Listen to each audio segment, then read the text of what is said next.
Hi friends, இன்றைக்கி நம்ம ரொம்பவே ஈஸியான நெத்திலி மீனில் 65 தான் செய்ய போகிறோம். வாங்க வீடியோக்குள்ளே போகலாம். இப்போ ஒரு மிக்ஸி ஜாரில் சீரகம், இஞ்சி, பூண்டு, கொஞ்சம் வெங்காயம், கூடவே சோம்பு போட்டு நல்லா கொரகொரப்பாக அரைச்சி எடுத்துகிட்டு வந்துடுங்க. இப்போது அரைச்சிட்டு வந்ததை மீனோடு சேர்த்துக்கோங்க. இப்போது தேவையான பொடி போட்டுக்குவோம். தேவைக்கேற்ப உப்பு, மஞ்சப்பொடி, வத்தப்பொடி, மிளகு பொடி, மல்லிப்பொடி, அவ்வளோதான். வேறு எதுவும் தேவையில்ல. போட்டு நல்லா பிசைஞ்சு விட்டுக்கோங்க. ஒரு அரை மணி நேரம் ஊறட்டும். கலர் எதுவும் ரொம்ப தெரியாது, பொரிச்சு எடுத்த பிறகு கலராக இருக்கும். இப்போ எதுவும் கலர் ரொம்ப தெரியாது.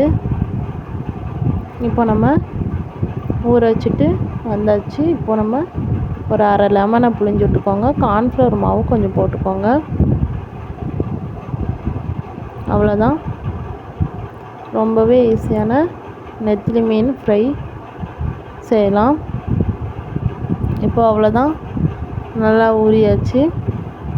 இப்போ நம்ம வானிலையில் எண்ணெய் ஊற்றி எண்ணெய் நல்லா சூடானதும் போட்டு, அப்புறம் போட்டதுக்கப்புறம் மிதமான சூட்டில் வச்சுக்கோங்க.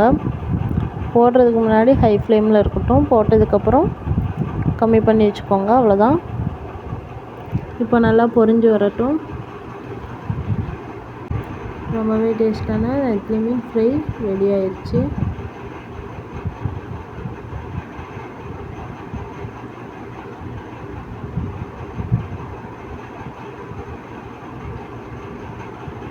நீங்களும் வீட்டில் செஞ்சு பாருங்கள், ரொம்பவே டேஸ்ட்டாக இருக்கும். நல்லா நுரெல்லாம் போனதும் எடுத்துருங்க. அவ்வளோதான்.